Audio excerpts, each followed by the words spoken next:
Bonjour aux parieurs et aux amateurs de MMA. La Fight Night Fioro contre Blanchfield, ça devrait être le cas d'école pour le parieur. C'est un exemple parfait à se remémorer quand il vous prendra l'envie de mettre trop d'argent. Ça vous aidera, ça vous aidera probablement à mettre des petites sommes, des sommes raisonnables, pour que ça reste vraiment du plaisir et du loisir de parier, et pas une espèce d'addiction maladie. Aussi, je tiens à préciser que si je ne mets plus de vidéos des combats, c'est vraiment pas par plaisir, c'est parce que l'UFC me tombe dessus très régulièrement en ce moment avec le copyright, et je vais sûrement être contraint de n'utiliser que des images à partir de maintenant. Et sur ce, passons à l'analyse du combat.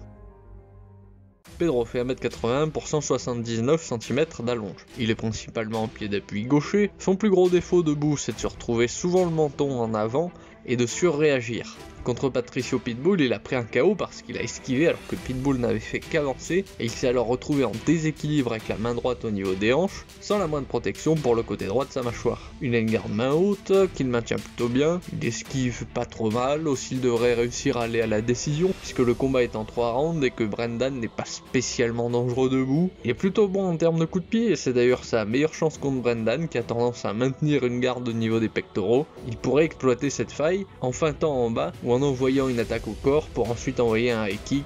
En dehors de ça, il devrait être légèrement en dessous de Brendan debout, et en termes de grappling, les deux sont à un niveau assez égal.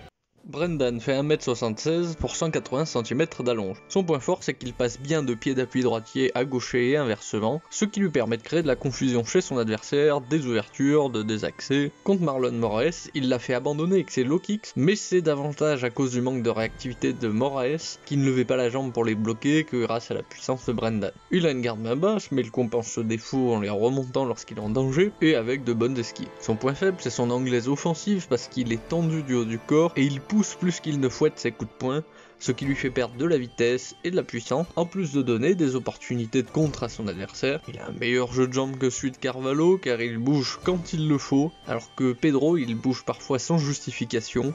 Il devrait être capable d'empêcher Pedro de l'emmener au sol et de se relever s'il s'y trouve. Soit Brendan tente des shuffle steps, c'est-à-dire des changements rapides de pied d'appui pour déstabiliser Pedro et placer un crochet ou deux, profitant ainsi de sa tendance à surréagir pour lui faire baisser sa garde, et alors il devrait réussir à le mettre KO au premier ou au deuxième. Soit il se contente d'échanger debout sans trop de stratégie et il devrait l'emporter à la décision. A l'inverse, si Pedro il vient dans ce combat en ayant bien travaillé ses feintes pour mettre en place un high kick, il peut très bien surprendre Brendan avec les mains basses, puisqu'il a des difficultés à remonter les mains au niveau du menton ou des tempes, et le mettre KO au premier ou au deuxième. Du côté des côtes, 1,15 Brendan contre 4,50 Pedro. Honnêtement, avec une côte pareille, toutes les lacunes de Brendan deviennent un risque sérieux. Ainsi, ce n'est pas un combat qui a un grand intérêt du point de vue du pari, puisque même dans un combiné, il est plutôt risqué. Et ce sera tout. Comme d'habitude, étant pris en otage par l'algorithme, je suis obligé de vous dire, mettez un pouce bleu, abonnez-vous, activez la cloche des notifications, c'est dans le contrat tacite, ça.